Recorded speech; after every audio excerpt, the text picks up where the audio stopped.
this panel was organized by Progressive Victory and Brianna Wu. And Brianna has had COVID and got sicker again this morning, and she tested positive. So she has been incredible in leading the construction of this and a lot of the events that have happened this week leading up to this point, which may come up in this conversation. And so we're here to carry this panel, but she's greatly missed. My name is Sam. I'm the project director of Progressive Victory, which Brianna and I have been working together on setting this up. And we're just really excited to bring together a bunch of the content creators who've been some of the most prominent voices on the left, the liberal left axis in the progressive content space, and have been coming together this week to meet with a lot of people in DC and the Baltimore area, and are coming now to this panel to talk about how we can come together and bridge divides to make an impact in politics, especially in the 2024 election. So I guess I'd love to just have you all go down the line and introduce yourselves and what type of content you usually produce. Hi, everyone. I'm Emma Vigeland. I'm the co-host of The Majority Report. We're a daily news show. We cover politics live every weekday at 12 Eastern. I co-host it with the legend that is Sam Cedar. He's pretty great. And I'm biased, but I think we're the best daily political talk show out there, just in terms of substance. When you're trying to look at things from the left, having guests on, it's sometimes a little boring, a little bit dry, but I think that wonky stuff is really important. The details are important. And yeah, if you haven't watched, I'd encourage everybody to check it out, The Majority Report. Microphone? Forgive my unfamiliarity with microphones. So I'm Vaush, and I go by Vaush, and I'm on the channel called Vaush, so I keep it nice and simple. And I talk politics, and I talk a lot of cultural and social issues too. I think they're very intertwined, and I think that what we've seen increasingly in the past few years, especially now more than ever, is that politics is a social issue in the sense that people's politics are derivative of the intimate personal problems they face in their day-to-day lives. So touching on those is incredibly helpful when it comes to reaching out to them and trying to convince them of a different perspective, and ignoring them is death knell. So that's what I try to focus on.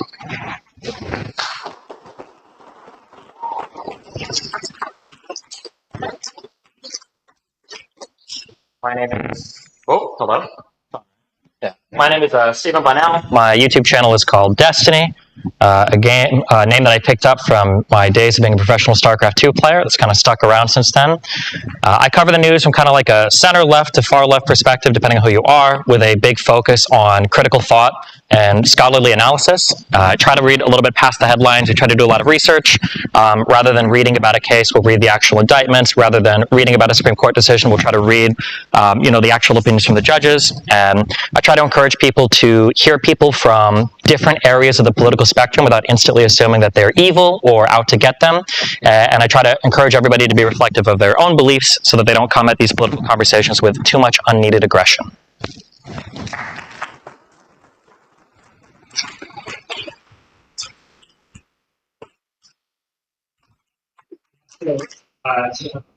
Just to start the conversation, what is it that you think there's like a lot of wedges that are being driven right now, on the left, and what you think started that off and why it continues today? Well, I think that, honestly, division on the left is not necessarily the worst thing sometimes. Like, people ask that question a lot, and I think it's just inherent to being on the left. Part of it's having principles. So the reason that the right is able to coalesce in ways that the left is not is, one, because they are also aligned behind capital in ways that the left is not. And it's pretty easy to regress to the mean for them and essentially just serve capitalism, and it's fine being nationalists or racist as long as you are protecting the power structure and the hierarchies that exist. When it comes to the left, there is infighting because a lot of people have principles, and they don't want to stand aside alongside certain things that are deemed unacceptable. Now, there are times when it goes too far, 100%. But I think that the fact that there's an adversarial relationship within the left adversarial is not the right word, but I think the fact that there are these open discussions and debates, that's actually a strength, and it means that we're thinking critically about issues, and I think that that's indicative of, kind of what we're trying to achieve today as well.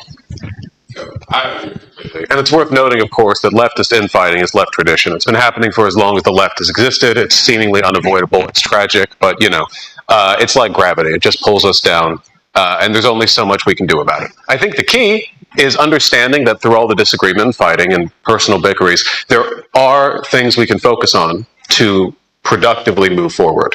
The key here is that it's a political space, not a social space.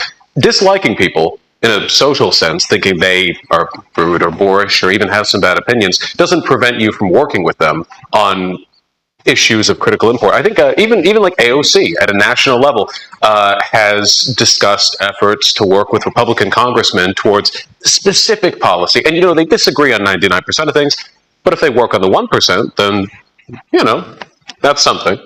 I only hope for a future in the online left where there's a little bit more constructivity behind all of it, because I feel like we're a bit lacking in that regard. And let me just add one thing too. Like, the online left is not representative of the left, right? Like, we are. There's a tendency to overinflate our importance. We are not that important. We're just not. I'm here to communicate issues. I don't feel that we should think of ourselves that way, honestly. Like, I'm here to communicate issues. I want to bring people on my platform that are actually doing the work, that are on the ground, that are advocates. That's the role that I see in this political space. And so, yeah, there's infighting with media personalities, but that's mostly about branding and stuff like that. What matters really are the people that are doing the work and organizing and working together. And I just think it's important to make that distinction between influencers and speakers and people who have microphones versus people who maybe don't get the attention that they deserve. I wish I brought a notebook with me because I think I disagree with almost every single thing that was just said. I think that infighting happens on the left and the right. I think it's silly to say that infighting is something that only happens on the left or is exclusive to the left. I mean, just a while ago, we saw a huge split with Steven Crowder fighting with the Daily Wire, for instance. We see huge schisms in the Republican Party with them being unsure of how they're going to proceed when 70 to 80% of the party is like ride or die for Donald Trump, who stands in stark contrast to the actual Republican establishment. The idea that, we see even Donald Trump, the guy who, is the leader of the Republican Party, literally fights with every single other person in the Republican Party and his own cabinet and his own attorney generals and every other part of his thing. So I don't think infighting is unique to any side. I agree that fighting and debate is good and having conversations is good, but I find that on the left that's not what happens, and these fights don't originate out of principle, and they don't conduct themselves in a way that is productive.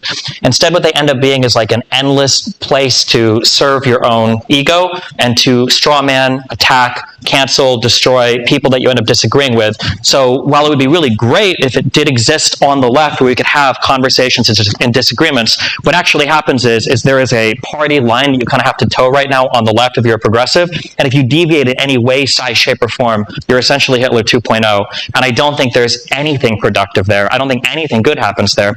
And then on the end, the last point that Emma brought up, as much as I like to say, like 10 years ago, Twitter is not real life, I just sat across from Ro Khanna, who said that he didn't even have AOC's number, and they were conducting official business on Twitter DMs. So it seems like every day Twitter is becoming more and more like real life, where a lot of the policy, Donald Trump was literally announcing policy, making decisions from Twitter. We've got politicians like Bernie Sanders having to disavow his fan base because of their behavior on Twitter. And we've got a lot of interactions online that are merging more with real life than they ever had before. I don't think it's enough for influencers or entertainers to just throw their hands up and say, well, I just do entertainment. The work on the street is for the people on the street. I think that it is becoming increasingly more likely that people online are having a major influence on stuff that happens on the street or in academia or in other places. And I think we need to be aware of that responsibility and we need to play into it accordingly. I think I actually agree strongly with that last bit. There's a TikTok I saw from a creator called Chris Raygun. It was funny, but the gist of it was essentially he was calling out a number of other YouTubers who he strongly believed had received an email, like him, from a conservative organization offering them money in exchange for them being willing to push certain talking points. He didn't accept it. He feels that a bunch of other folks did. There is a really strong synchronicity there. It feels in a lot of right-leaning spaces where there is this underlying cohesion. You know, and you spoke to it being like the bridge of capital, and I think that capital, if nothing, binds people. If you can pay people, Money binds those right-wing influencers. for sure. Yeah. Really obvious. How much money do all the left-leaning influencers make? I mean, like, it's not, none of us up here are poor, right? We all make a lot of money up here, right? I think some of the largest podcasts, I know the Majority Report does really good on Patreon, and a Vaush channel does good. Like, it's not like we're sitting up here broke, like we're on the street in rags, like listening to a fellow leftist. Like, we make a lot of money. No, but that's the difference, right?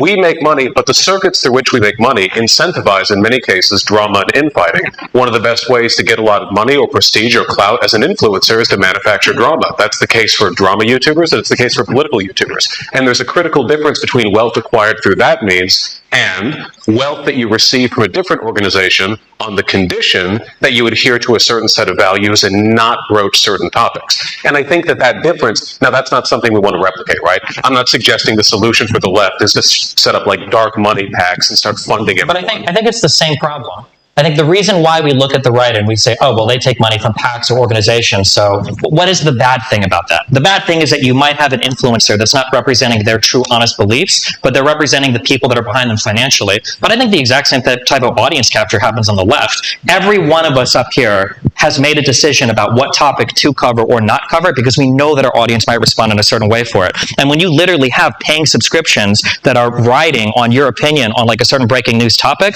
I don't think it's enough to say like, well, you know, I'm funded by my audience, therefore I don't have to worry about audience capture, when I think all the exact same problems that people that are bought by corporate interests can exist on the right, the exact same thing can happen on the left with audience capture that want to hear a certain political opinion as well.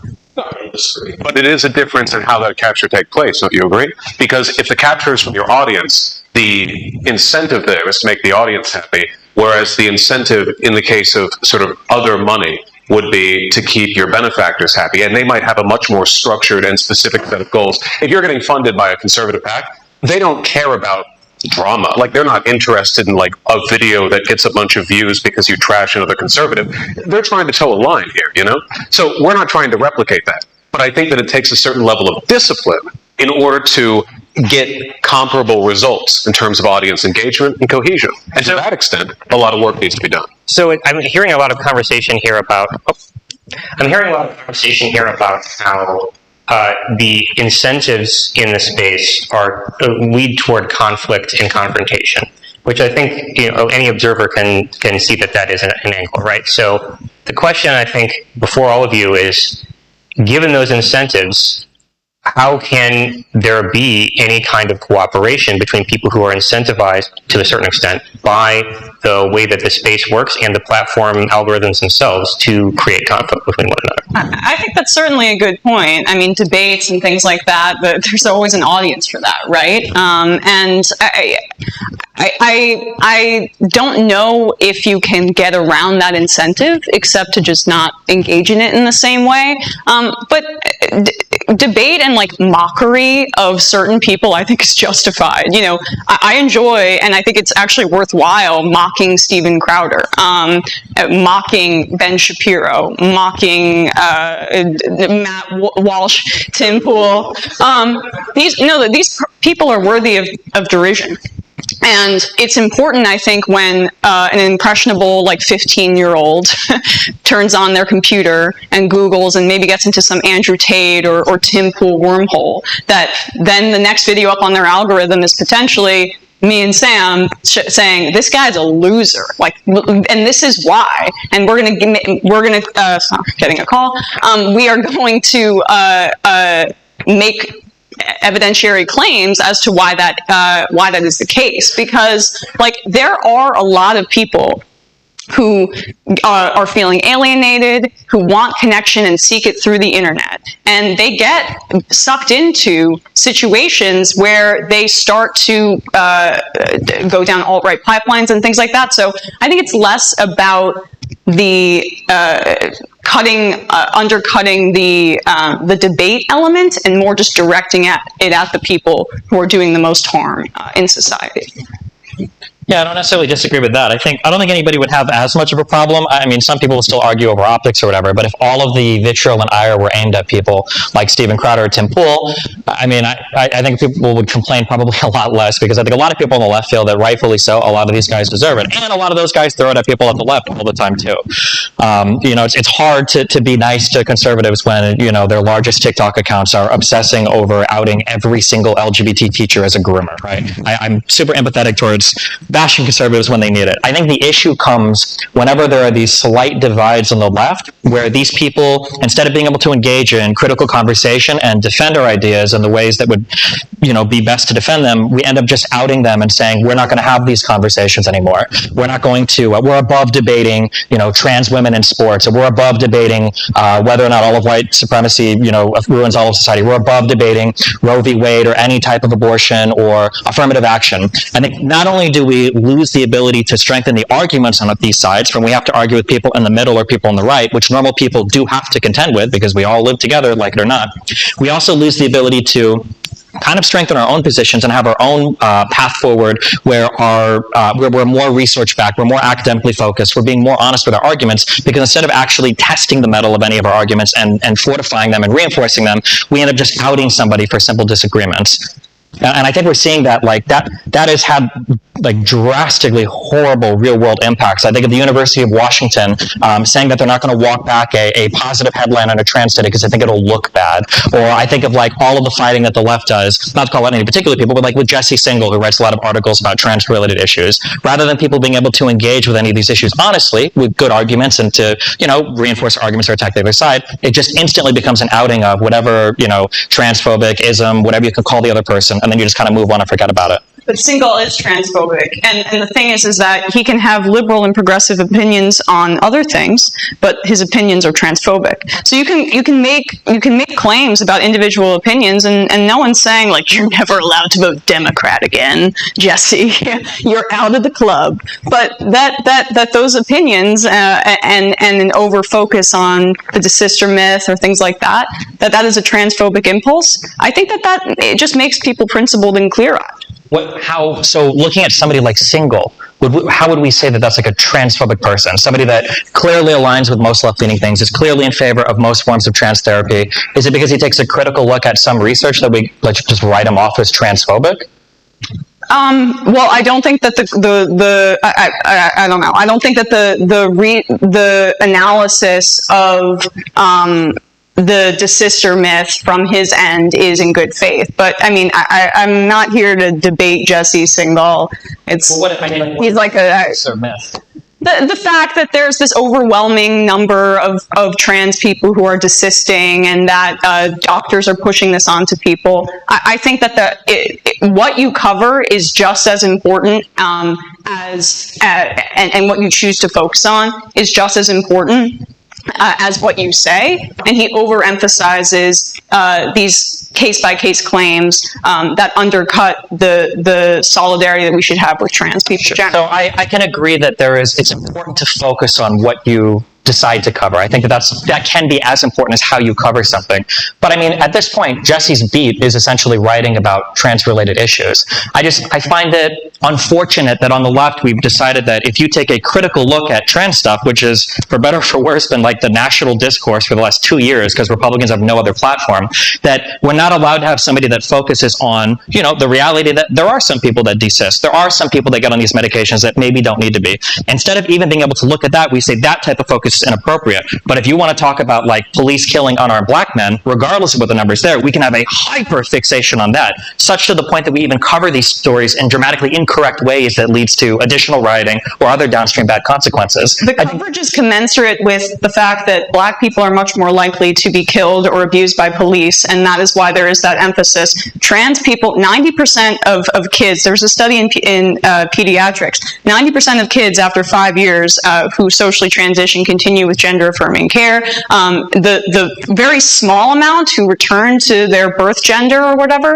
that they were assigned at birth, that's something like 3-ish%, and there's no real surgery involved there. That's usually kids under the age of 10 before hormone therapy has even started. So my coverage of trans issues is proportionate to the amount of kids that are actually transitioning and happy with their transition.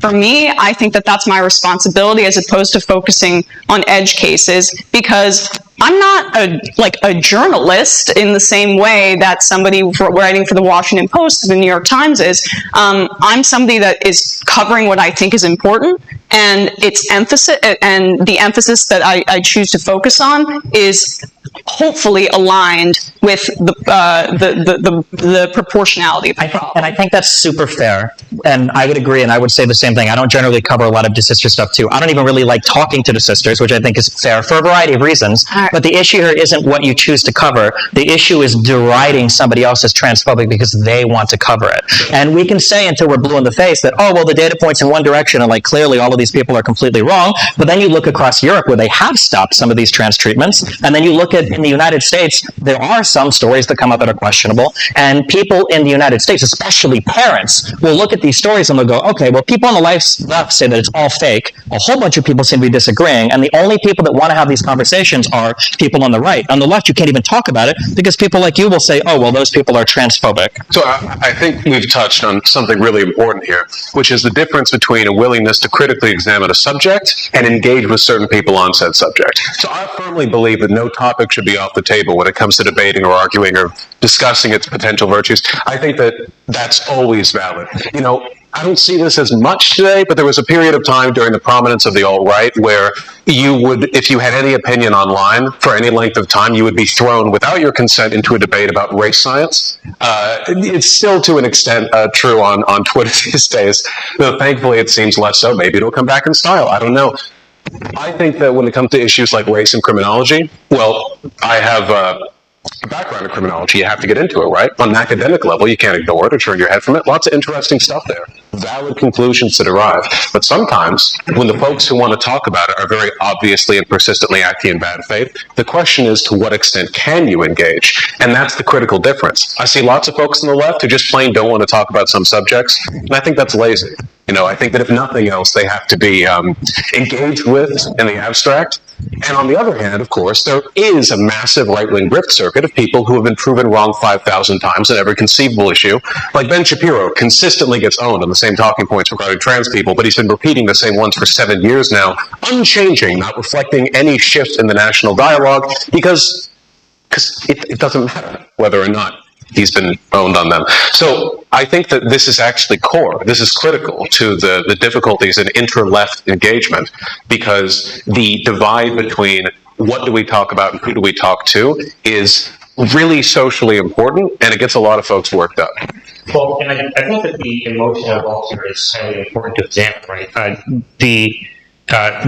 You are all humans with emotions as you're having these debates, and you're reacting in the moment as you're talking live on camera, which is very unique for the type of content that you produce.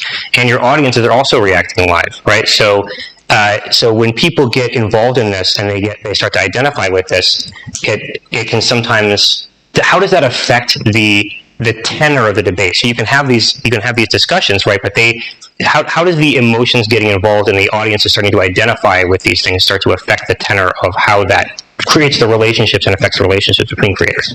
I'm not sure I think my content's maybe a little bit different than what you guys do, because I'm not a streamer in the technical sense, but we do have open IMs and open calls on the majority report. Or actually, you have to become a member and then you can IM, but you can call in no matter who you are. At least for me, and I'm still learning, like it has made me a much, I think, more engaged critical thinker having that audience interaction. Yeah, I think that the emotional tenor is actually really critical, because the debates and all the political engagement online by themselves, I think, inspire in your average audience member actually a really negative, like angry, almost nihilism, where they get so disconnected from the modes by which people engage in real political change that they just watch and consume a lot of content and get really upset. And that's one of the reasons why I've been so delighted to work with the Progressive Victory people. Oh, great. Love. That's very perfect. Thank you. Didn't even plan it. I'll just say, So literally hundreds of times in emails, DMs, whatever, where you have people who, they watch the content, they like and they agree, but who could help themselves from feeling a little bit of despair considering the state of the world today? There's a lot to worry about, like legitimately, even for people with a lot of self-control. And I think a lot of that is amplified by the fact that they consume all this content and then they go to sleep. They have dinner, there's no outlet for it. You go and you canvass or do phone banking. And I think that for a lot of these folks, they feel a million times better because now they are part of a constructive solution. In fact, not just a solution, but in many cases, the solution, workable results are, if you really turn an election, if you work for something good, that's something you can point to on your deathbed. You keep that with you forever. That's a positivity that can't be eclipsed by any specific online debate or bad news article or whatever else. So channeling that, trying to push people towards that, hey, in addition to all this content, touch grass, I think that's great.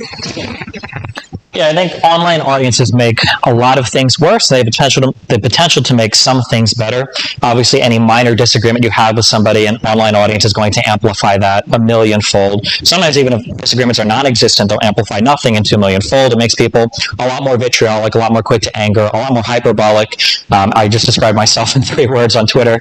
Audiences can definitely amplify and cause a lot of negative stuff to happen online. Kind of piggybacking on the back of what Vaush said, I think the biggest problem with a lot of online political discourse is that the engagement starts and stops when you are on and off Twitter. That it feels like it's very hard for people to translate a lot of what they do online into some type of real political action. And I think on YouTube and on stream, I think we have probably the most engaged audiences of any media forum that exists today. More than television, more than talk radio, more than anything, our audiences will watch us for hours and hours every day, or tune into, the Majority Report every single day, and they follow us on Twitter and on other social medias. And I think that relationship, if we're going to take all the negatives of like people fighting online and the edutainment and everything else, if we're going to take all of that, we should also do some of the positives, which is mobilizing people to real world political activism. Yeah, so you all have been involved in these debates for a long, long time. And you have histories with other people in the space and with each other. And that can, I think you're talking about how that can isolate. So, and yet you're all making the case that the audiences are engaged and want to get something done. So what does it take for you? What do you think the ingredients are that are necessary to still engage in this type of debates and content that you create, but also have constructive relationships to mobilize your audiences for better change? Yeah, I guess that's kind of a question about like our personal psychology a little bit there. So, my therapist should be watching this, honestly. Yeah, I guess for me, I've had very few friends in the political online space. I have a few. Most of my social life is with like my friends from high school and college, and so I'm able to at least have like an emotional outlet outside of anything that has to do with work, right? Where I can stand for what I believe in. I can do the best that I can to advocate for the policies that I believe in, and it doesn't become as personal, hopefully, for me. But it's an ongoing, thing you battle with, obviously. Oh yeah, for sure. It's difficult all around, especially because when you're live streaming, you generally aren't going off a script. So there's a lot of interplay there, both with perceived authenticity from the audience, and on your side, you're kind of, not to say that every live streamer is just like an open book or whatever, but there's definitely more of that there, I feel. I think that people want to go out and canvass and phone bank. I think people that want to feel productive. I think that it seems as though there are barriers. I know that a lot of my audience is relatively young and probably doesn't have that much experience with organized political action, which means that to them, going to a town hall or running for city council or whatever, it's like an abstract, unthinkable, it's archaic. It doesn't feel like something they have access to, when of course in reality they do. I told this anecdote quite recently, but it was recently found, I think there was just some look at it, but about 60% of the book bans in this country, like some folks getting mad, there was a gay kid in a book in a high school somewhere. About 60% of those done by 11 people. Just 11 people. They don't live in the county. They just call around. They're highly dedicated. They make significant changes. If you can sell people on the potential and the possibilities and actually going out there and doing something, absolutely critical. Also, it's a good social opportunity. Nobody goes outside anymore. Nobody makes friends. Everyone feels empty. Going out there. I get a lot of emails, people saying they made some new friends while canvassing. That's sweet. I love that for them. That's good advice, and I just want to piggyback on that because it is a good point. When you bring up those school boards, why the right this is where the left can learn a lesson here, why they're so effective at essentially having a very high floor for political engagement with their base is that they activate people on such visceral local levels. If you're going to your school board meeting to yell about genderqueer being in the library at your school and you're running for your school board, you're voting Republican in state races, you're voting Republican in federal races, you're organizing. Like, they understand how to make the politics so personal that in the end, like, your crazy uncle is screaming at a teacher or a superintendent as they drive out of the parking lot, right? Because they become so radicalized by what the right's project is. The left doesn't have like reactionary impulses that they can instill in their base to do the same thing, but that is something that we can improve on. When you make politics personal to people's lives, they're much more likely to be activated in a variety of different ways. So in terms of my advice or something I'd like to see, that's something I think we share, Vaush. I feel like it is astounding to me to think that the left doesn't produce that type of vitriolic reactionary behavior when we just came off of the largest riots in the history of like the entire United States with the whole BLM stuff.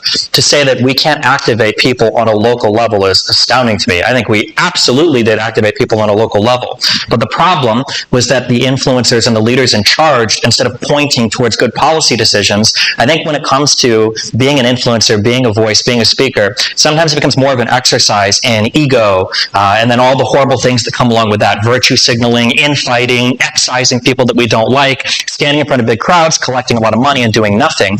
We get all these people together, we get them riled up, we get them rioting, but then what are the policy aims behind it? Like, we have the same problem with Occupy Wall Street. What were the policy aims with that? There was nothing. Like, corporations aren't people in what, a tax sense? Like, it didn't even make sense. You know, the same thing with the BLM stuff. Like, what were the policy goals after that? Some people, sad enough, actually tried to fight with certain policy goals. I remember 8 Can't Wait was one of those, and so many people on the left made fun of those people. They were like, oh, you can't, this 8 Can't Wait and blah, blah, blah. We need to abolish the police. We need to defund the police. Every place where they tried that, it basically failed, and everything was reverted, like, in a year or two.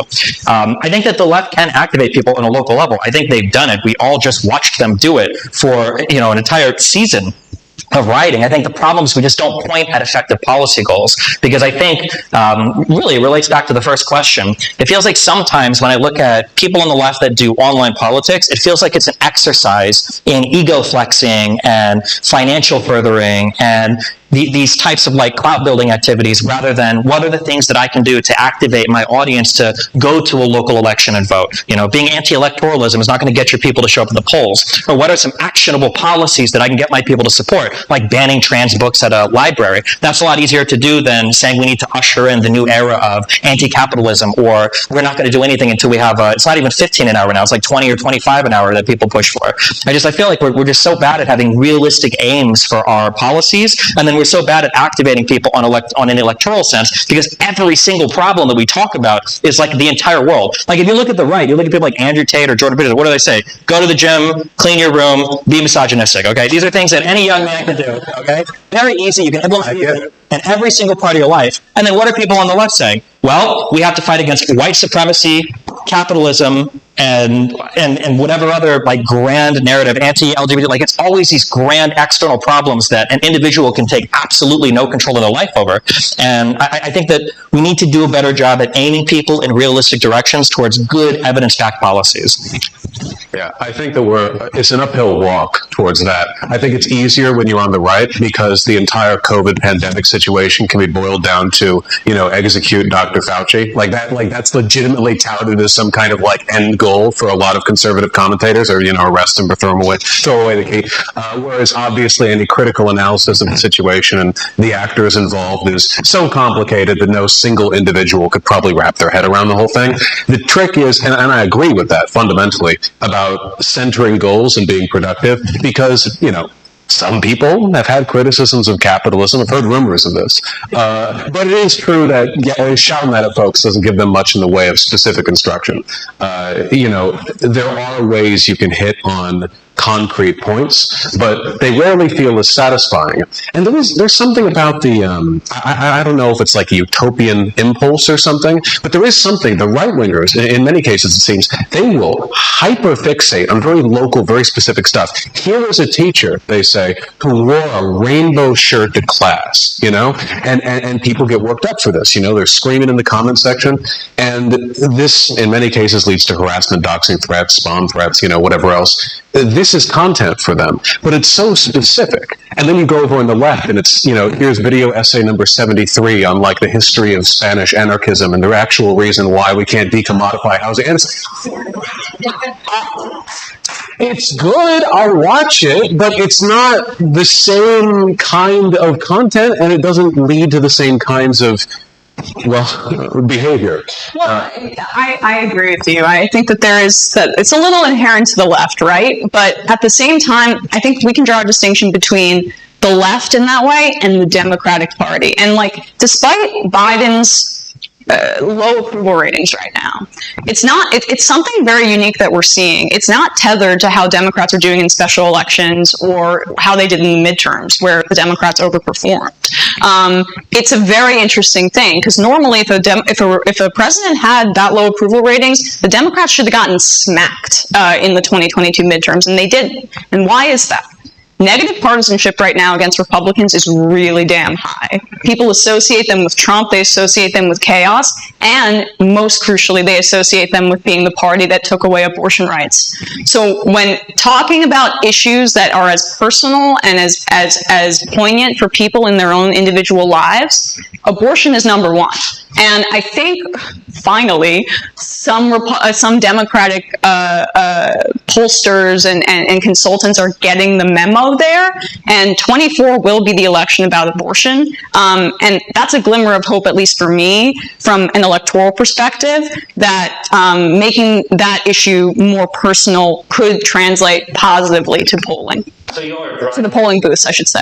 So you all are drawing a really strong distinction between organizing in the social space and organizing in the electoral space, and how a lot of people are being drawn to the anti-electoral fringes, and both on the right, and then we also have a lot of tankies that are coming up on the left. And so, how do you, as a content creator who's in this space, focus your audiences on remaining hopeful about electoral politics in the face of that?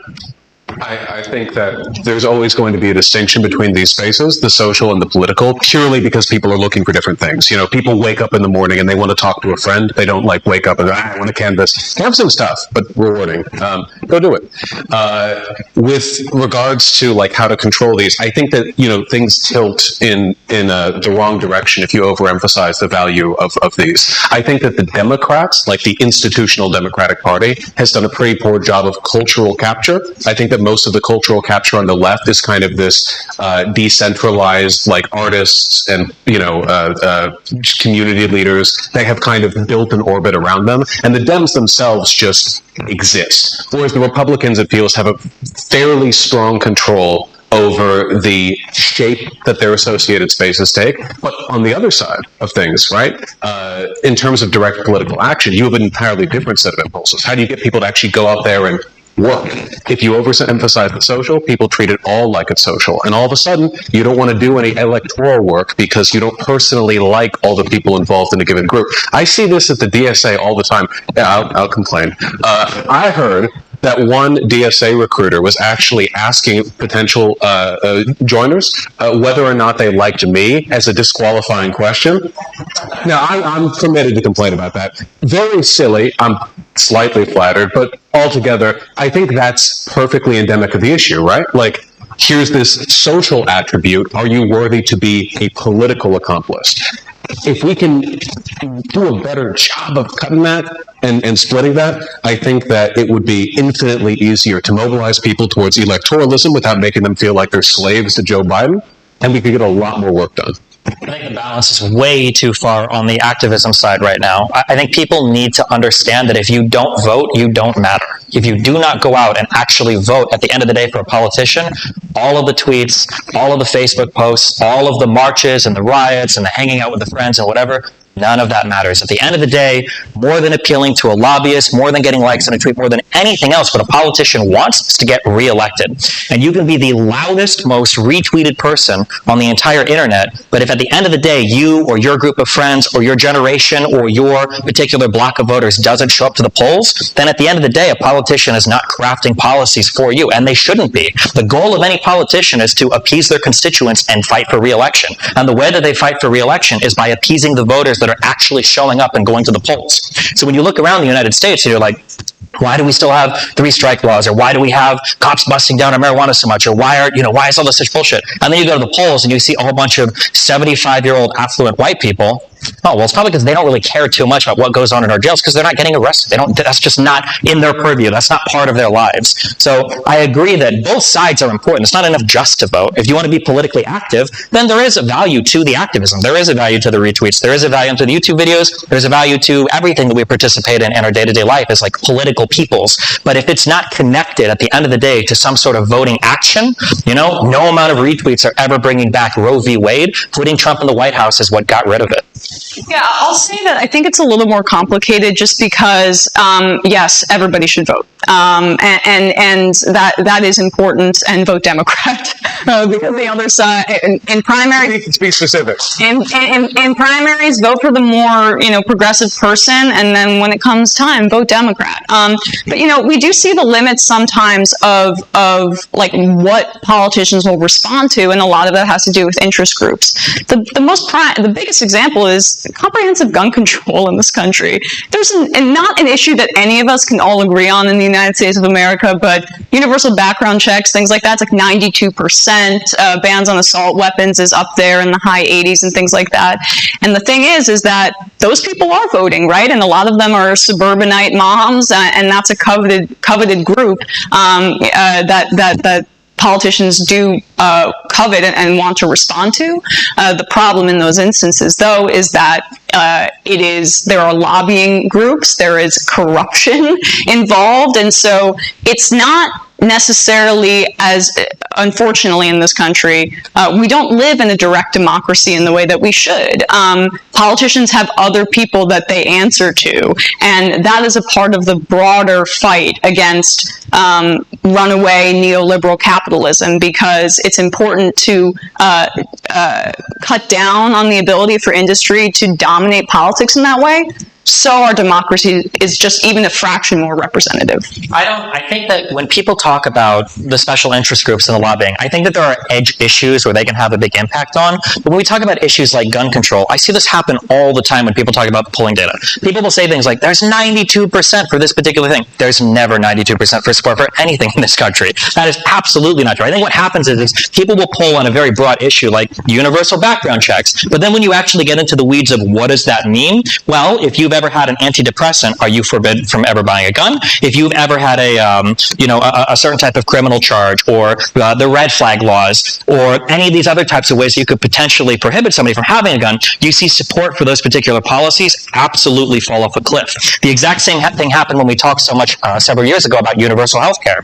You polled people and you asked them, would you support the United States government providing every citizen with some form of free health care? I think that polled, I want to say, north of 80%. But when you replace that same question with, would you support the United States government replacing all private health care with their own, the support for that dropped to around 25%. And I think that sometimes we because we don't get very granular with our questions, we kind of delude ourselves into this world where we think there's broad American consensus around these certain political opinions, and it's not happening. Why? And then we look and we blame the lobbyists or the special interest groups. But the reality is it's very rare that we have broad consensus around anything today because we're so divided. I think that we look at Congress and we look at how ineffective they are, and we look at all the divides in this country, and we say like, well, we want to blame capitalism, we want to blame neoliberalism, we want to blame Elon Musk or Jordan Peterson, but the reality is we are just historically incredibly divided right now, and I think that our government is accurately representing those divisions in our communities. I think that there's some nuance to this. Consistently, we see that people tend to be a little bit more leftward when it comes to referendums than the politicians they actually vote for. Like in Kansas, for instance, the referendum to change their state constitution to allow for a ban on abortion did not pass, not even close, despite it being Kansas, full of folks who voted for Donald Trump, who pledged he would get rid of Roe v. Wade. I think that it's really difficult to sort of bridge that gap. The Democrats are proportionally unpopular considering their policies. And a lot of that has to do with cultural capture. I think a lot of it also has to do with capital. I think there's an excellent John Oliver segment on how a ton of local news in America is basically just all owned by the same company, and they reliably repeat, skewed talking points in a way that sometimes isn't entirely factually inaccurate, but definitely distorts the information. We see that in, national level too. CNN recently had a CEO change who just said he wanted to bring more right-leaning content into the network in order to sort of broaden the appeal. And unfortunately, judging by the articles that were written after that I read, broadening the network seemed to mean lying more, or at least being more wrong in implication. It's tough, right? Like, how do you actually get through all that? But if there's anything we can agree on, and I hope we do, because we're here with the fine folks at Progressive Victory, is that none of this matters if you don't vote. It is like having a nice classic car and then not changing the oil, wheels, or brakes when you need to. It is fundamental. It is the bedrock of everything you do on top of it. The most effective protests in the world would not do anything if they were supervised by far-right politicians. They would just kill or arrest all the people who did it. Stonewall, kill or arrest. Black Lives Matter, kill or arrest. Civil rights movement, kill or arrest. You need to have the right people in office, even for radical change to take effect, unless you're speaking to some kind of genuine revolutionary sentiment, which, good luck, I guess. It doesn't really seem to be the environment we live in right now. Doesn't seem to be a realistic venue for change at this time. I really think we should focus on the avenues we have before us. Yeah, just to add something really quickly to that. One, I said this yesterday in our conversation, I believe at this point with Ro Khanna. When you're voting for Joe Biden, you're not voting for, like who you want to marry. This isn't The Bachelor. You're not voting, it's not a talent contest I know.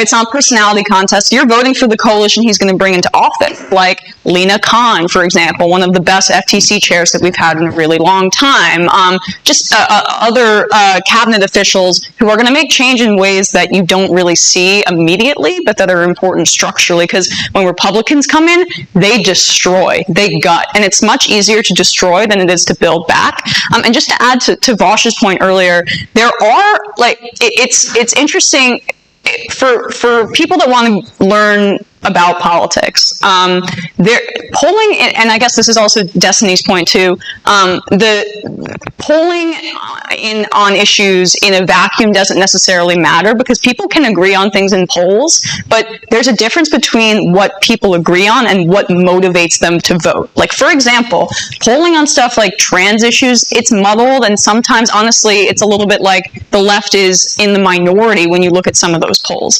But we saw in the 2022 midterms that the people that ran on transphobia basically universally lost. Because while people may say in a poll, like, I don't really want, a trans person in my girls' track meet, right? Are they going to go out and vote on that? Not really. And there's no evidence that's shown that. And so that's also why I don't even think it's a problem to back up trans people very vociferously, because I don't really think it has any electoral consequences, to be honest with you. Yeah, and I think you all are bringing up some good points. So Destiny, you brought up the just how divided the country feels right now, and there's divisions that we all have been talking about on stage that are within the current Democratic Party coalition and without. The Republicans are setting a really good example right now of how the divisions are on full display over there, and they're so divided they can't even govern among themselves right now.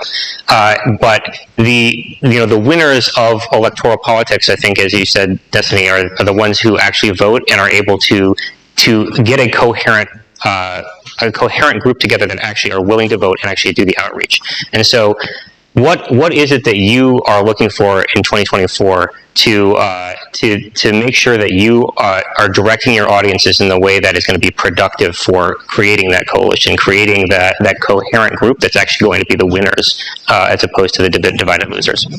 I think it's important to understand at the end of the day what your goals are. If your goal is to just grow an audience or make a lot of money or, grow your clout online, that's one thing. If your goal is to effect some positive political change, that's another. And to accomplish that effective political change, you have to be willing to work with other people and to have alliances. You have to be able to look at a person who disagrees with you on an aspect of white supremacy and not just label them racist. You have to be able to look at somebody who might disagree with you about dissisters and not just label them transphobic. You have to be able to look at people that have slightly differing political opinions with you and not write them off as being, normatively just as bad as the entire opposite end of the political spectrum. So, generally, I try my best, obviously. Nobody's perfect, at least of all me. But I try when I'm reviewing other people's content to, be aware of hey, we might disagree on this, but we've got the same political ends. Or, hey, we disagree on this, but at the end of the day, remember who you're supposed to vote for. Or, I might not like this guy's opinion on these things, but we align with most things. I think that's probably been my biggest disappointing thing about most of the kind of online political left, is you can take a group of people, if we had OkCupid political profiles, I think we'd be 80% plus lined up on most of our positions, but we fight we're part of former Yugoslavian nations trying to genocide each other. It's absolutely insane how similar some of the political beliefs could be, especially compared to our opposites, and then how vitriolic and deep the fighting is. Although, to be fair, without getting too deep into it, there are reasons why. There are psychological reasons why it hurts so much to disagree with somebody who's closer to you than farther from you. One of many reasons being that if a conservative walks up to you and a conservative says oh, you're a insert whatever, conservative insult against you, it doesn't really hurt because you don't really care what their opinion is of you. If you call me, this is being broadcast, I'm not in broadcast mode right now. There's a lot of bad things conservatives like to call you, okay? But at the end of the day, I don't really care what a conservative calls me. But if somebody on the left calls me racist or transphobic or whatever, these are things that in my mind, I don't view myself that way. A conservative insulting me because we're diametrically opposed on our beliefs is fine. I'll even laugh about it. I don't care. But when somebody that's supposed to be kind of in a political alliance with me is saying that I'm completely different, yeah, I think that those types of insults hurt a lot more. And I think that's why the infighting happens so much. On the left and the right, it does as well online. Yeah, this is a table of proud Vidcons, okay?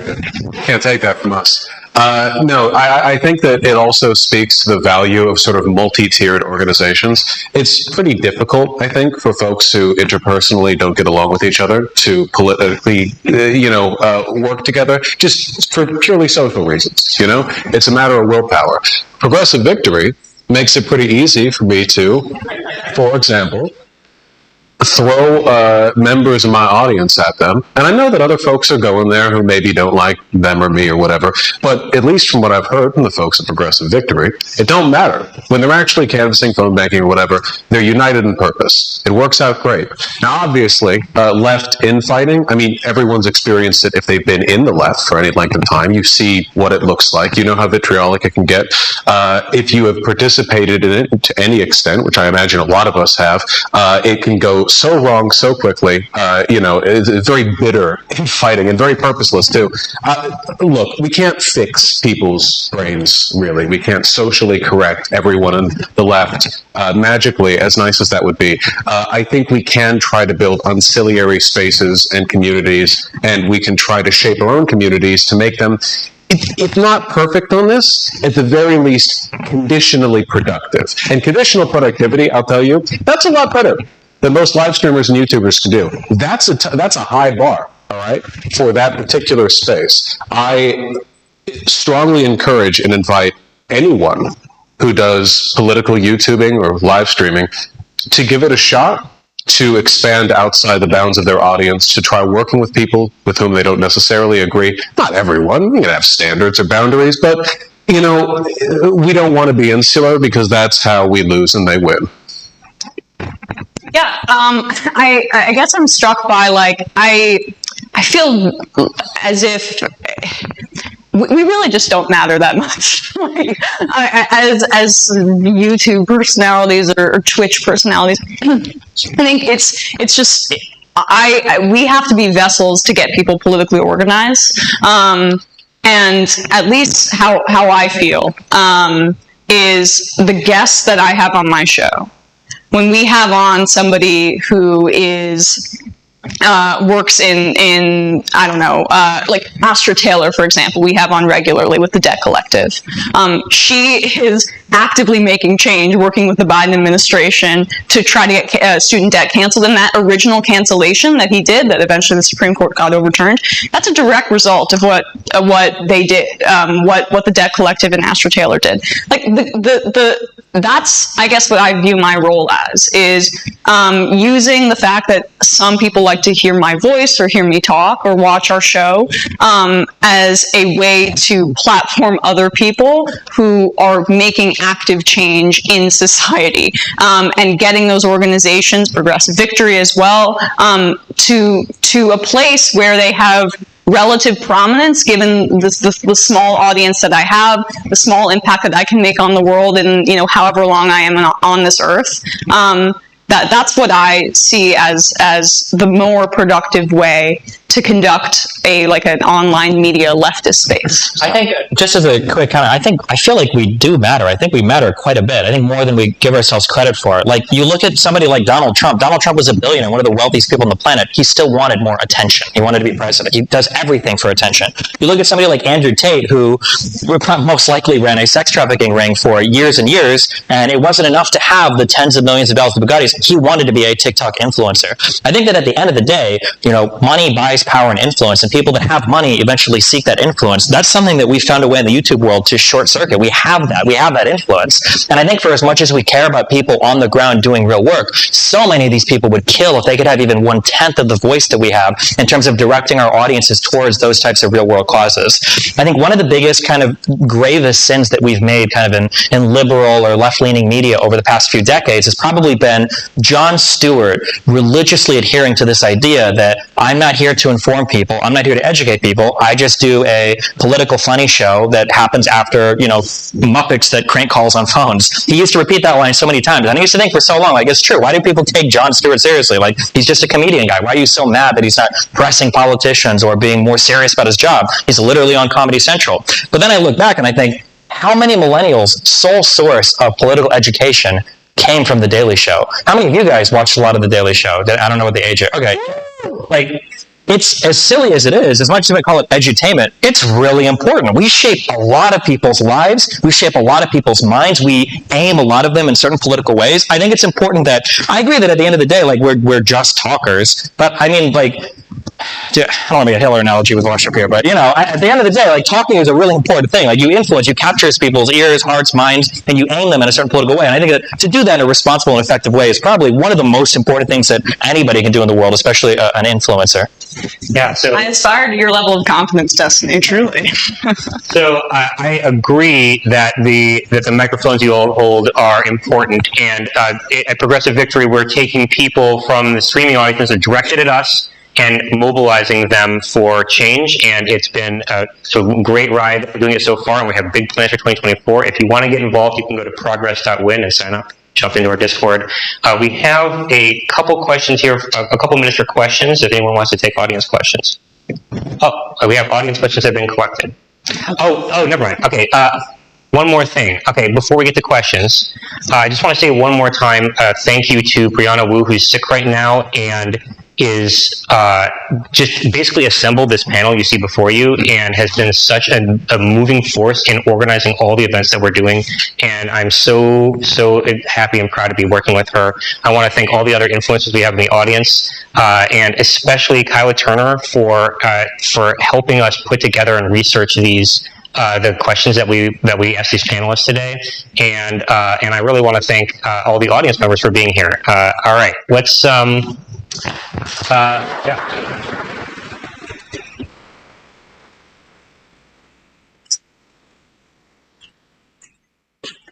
Let's take a couple minutes of audience questions. Huh?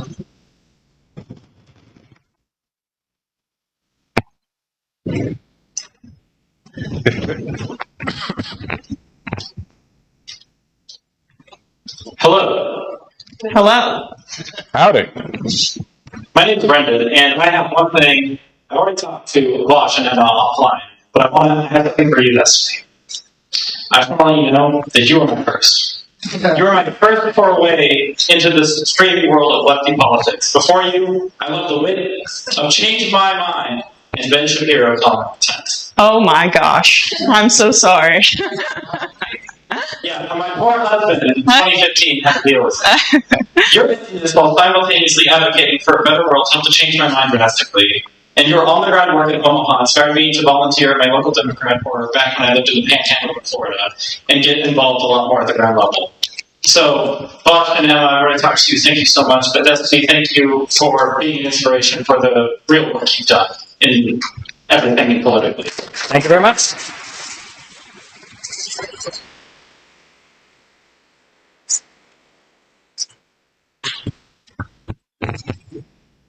Hello. So we spoke a little bit here on the importance of being involved in local politics. So I wanted to ask you, your panelists, what responsibility, if any, do you have as content creators in promoting more local politics in your streams and local involvement in more direct ways and examples? And do you think a large focus on national issues on your streams and content hurts local involvement by your audiences? Certainly. Like, I do think that. And we try our best, right, to highlight issues, say, you know, the Ohio ballot referendum vote, right, that happened a few weeks ago, or other smaller special elections. We'll try to highlight those, but for the most part, it is hard, right? It's hard to get local, especially because we have a national audience, and so we get complaints. For example, since we're in Brooklyn, like, we have focused a probably disproportionate amount on New York State politics compared to other states. So it is a balance, right? But I think, you know, directing people to say their local DSA chapter or something like that is a way to at least augment that just a little bit.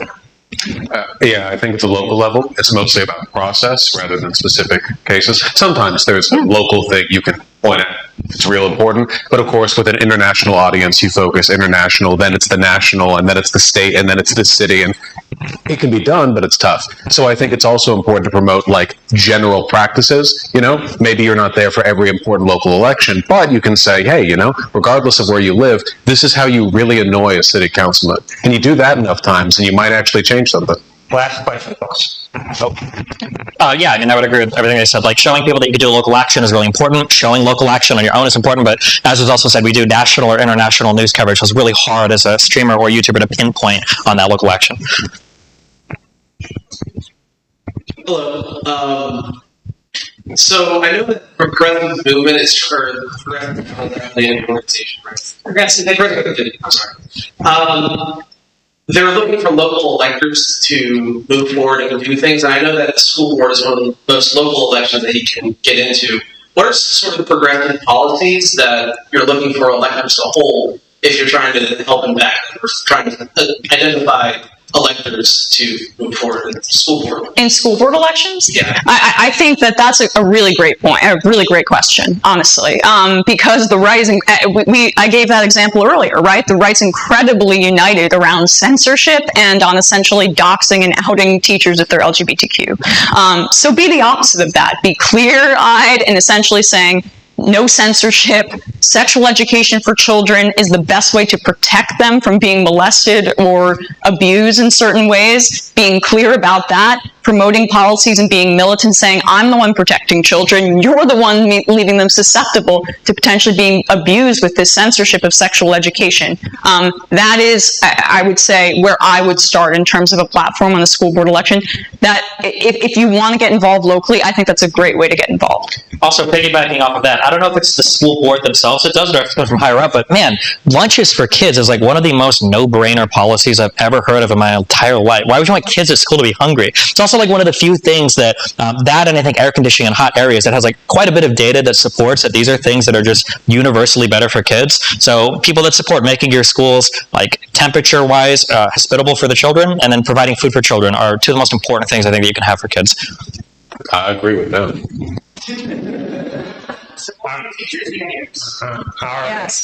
Yes, supporting teachers unions. You're not just pro-labor if you don't like to use unions. Go on, sorry. No, I just want to close the panel, so that was a welcome comment. Thank you so much, everyone, for coming. Thank you to the participants for coming here and being here today. We're so excited to be here with you, and thank you to VidCon for having us.